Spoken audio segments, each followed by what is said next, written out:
I think a good teacher is someone who genuinely wants you to learn, who's bringing you new perspectives, trying to expand your interests or knowledge, but also someone who really wants to help you find your voice within all that.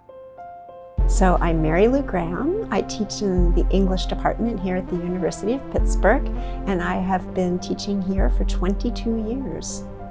My fundamental pedagogy is to be a deep listener and to be very accepting of what students know how to do and to be aware of what they may not know how to do yet, so that I can be right with them where they stand, and not to be upset or concerned if we're having to go off the syllabus because the questions I prepared are just, not anywhere on the tennis court where they're standing and I've got to hit my balls somewhere else.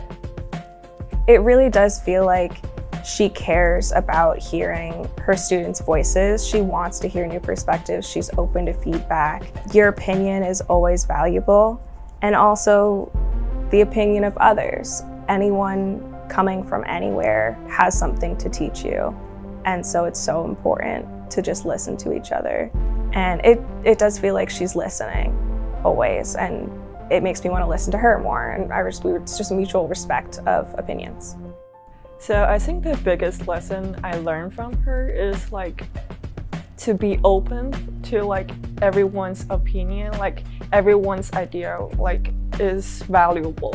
So to treat every idea equally and take them to your heart, I think. I think the students get energized and excited when they're engaging with each other directly and finding out what someone else knows or how someone else's studies in other subject matters enrich what we're doing, or what lived experiences they have that give them a completely different take on a poem or a short story.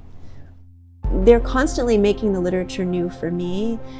They're constantly making writing itself new, because they will arrange an essay or another piece they're working on in a way that I've just never seen anyone do before. So I would say I learned to teach from my students, I think, in the end. I was a very shy person before college, so Marylou her way encouraged me to be open and be able to share my ideas confidently in class, and she will give tremendous feedbacks, and she also take notes from her students. That's awesome. I think that makes me feel like my opinion's heard. I'm hoping that students are experiencing the process of thinking out loud, of not feeling they have to show up knowing something, but that the classroom itself is like a research laboratory where we have questions that we're investigating, and that we are, constantly delving into them and seeing how far they go and how one question leads to the next. I think questions are my favorite things. I often say to students, questions are the engines of your essays, in the sense that you follow them, and worry less about the answer and more about the question. She really taught me to look at reading and writing in a new way and enable creativity and freedom of expression. And also just being able to formulate my own thoughts and write in a way that was not the standard 5-paragraph essay. I kind of rediscovered a love of writing through that and started writing poetry and other forms more on my own time, which is really nice.